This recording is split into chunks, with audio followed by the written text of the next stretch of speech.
Assalamualaikum warahmatullahi wabarakatuh. Jaalatamtootaa fi kabajamtoota ilmaan Oromoo marti keessan akkam fayyaadhaa jirtu jajjabaattu isin jecha.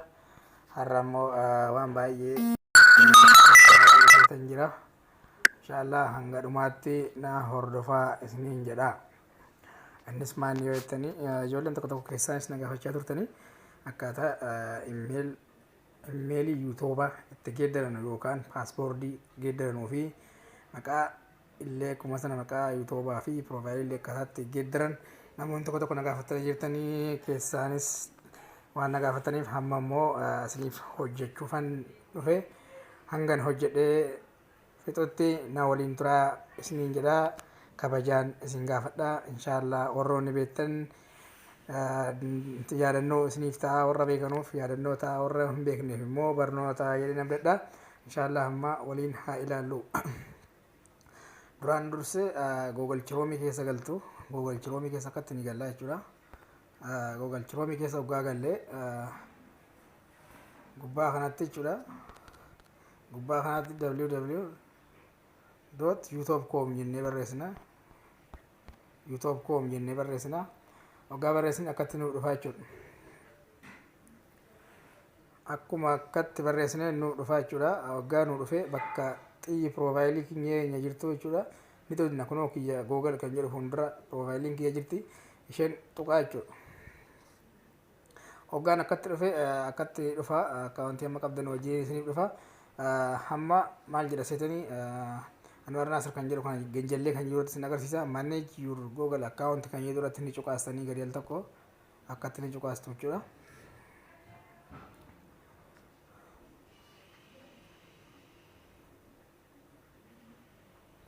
Networkiin xiqqoo dadhabaadha.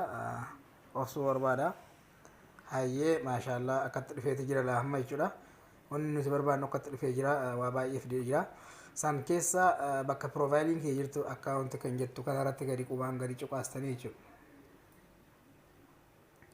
Hayyee akkuma cuqaastaniin kunoo akkatti dhufee baga dhufte jedhaa jira.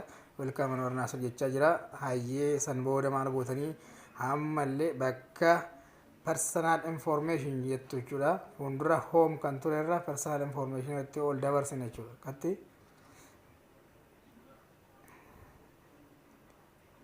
hayyee akkuma dabarsineen kunoo akkatti wanti nuti feenu hundi nuuf dhufeeti jira.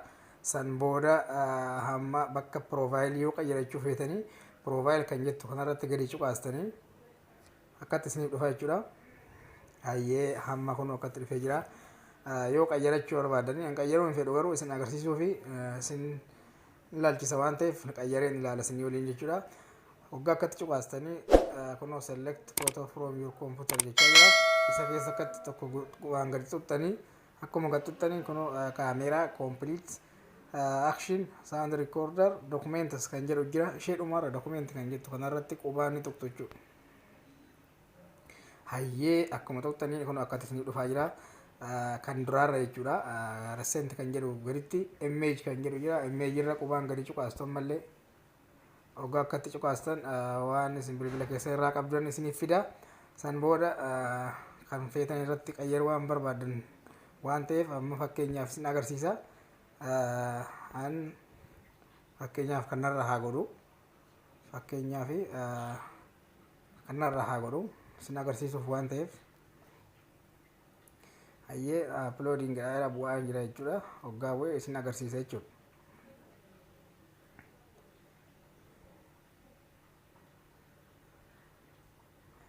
Hanga boogaa obsuu barbaachisa inshaallah. Hayyee akkatti bu'ee jira jechuudha maashaallah. Akkuma inni bu'ee jirutti asirratti isintu bareeffata jechuudha. Bakka footoo keessanii guddistanii akka piroofaayiliin miidhagu gootanii irra buttanii xiyyatti ishee kana jechuudha. Isintu bareeffata isiniin jedha. San booda sit as profile kan jettu irratti qubaan gadi cuqaastu.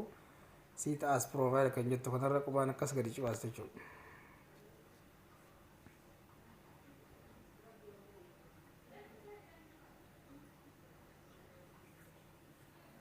Hayyee akkatti cuqaastu hayyee hamma geeddarameetu jira jechuudha. Hamma geeddarameetu jira jechuudha. San booda asirratti maqaa illee geeddarachuu yoo feetanii kunoo ganjalleedhuma kana jira jechuudha. Akkuma piroofaayilii geeddarree kaanii asitti jalee isaatti jira jechuudha. Kunoo fakkeenyaaf neem jedhee jira. Anwaar Naasir jechee jira. Akkatti qubaan gadi cuqaastu sallee qubaan gadi cuqaastu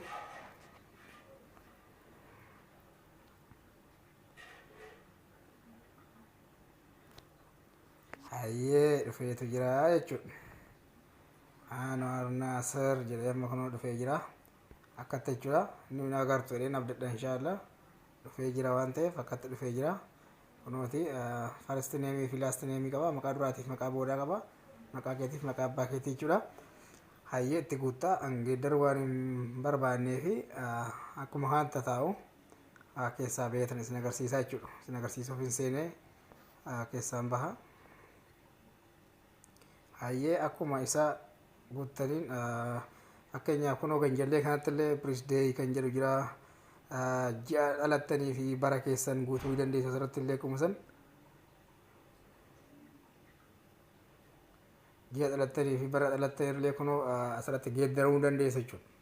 Geeddaramuu dandeessu ani isin agarsiisuuf asirratti geeddaramuu dandeessu jechuudha.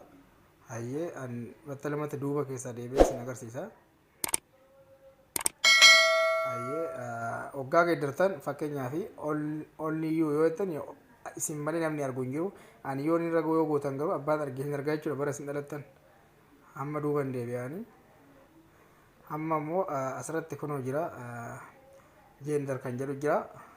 Fakkeenyaaf saala jechuudha. Dhiira yookaan dhalaa kan jedhu saala kuni isa kanallee siluma qabdan waan ta'eef yoo fiimel jettan yoo shamarree taatan fiimel jettu.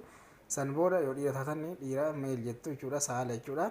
Asirratti gaa wanni isin hubachuu qabdanu ani yoon irra yoo gootanii abbaan fedhe isin arguu danda'a jechuudha.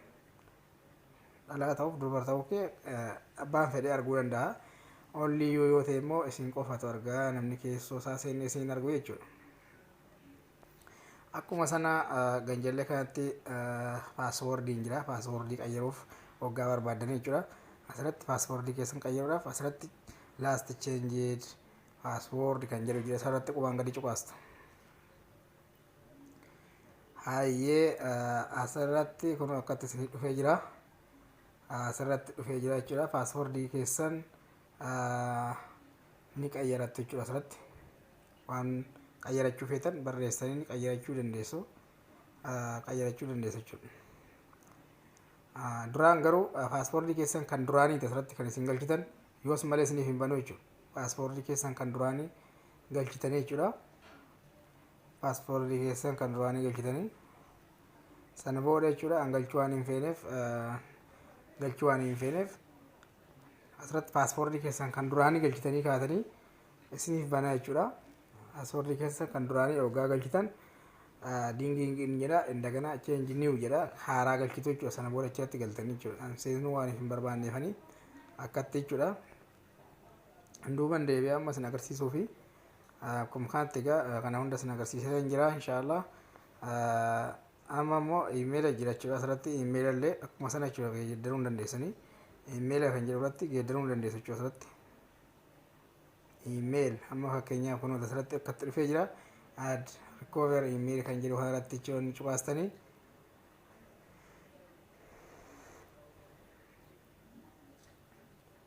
Hayyee akkatti jechuudha. Amma asirratti maal jedhee paaswoordi jedhe jira. Paaswoordi iimeela keessan kan duraan itti guuttatan erga itti cuqaastan yookaan lakkoofsa keessatti galchitanii kaataniin booda indagana hammas haaraa kan biraas hin gaafata. Haaraa ni galchitu jechuudha. Galchuu waan hin barbaanneedhaaf ammaaf waan rakkisu waan ta'u gatii jiruuf hin feene jechuudha. Asirratti ni galchitu jechuudha isin maaliif hoggaan paaswoordii kee yookiin waan adda addaa galchuu asirratti ni mul'ata waan ta'eef. Kanaaf appilikeeshiniin tokko jira. Hanga isaa argadhutti isin agarsiisuu hin danda'u. Asirratti akkatti lakkoofsa paaswoordii keessan kan duraanii galchitanii kaatanii hoggaa inni isin gaafatee isinitti himaa achas barree dingin sijin insa jedhamtanii sana booda cheenjid isiniin jedha. Cheenji kan jedhu sana haala sanaan tuqxanii argattu isiniin jedha. Waan dhaggeeffattaniif galatoomaa baay'ee isin jaaladha. Hundi keessanuu bakka jirtanitti naaf jiraadha isiniin jecha. Ilmaan biyya tokkooti hundi keenya jaalala rabbiin nuuf kennu. Dabalatee immoo rabbiin dhukkuba kanallee dhabama nurraa haa godhu isiniin jedha. Assalaamu alaikum warahmatullaahi wabarakaatuh.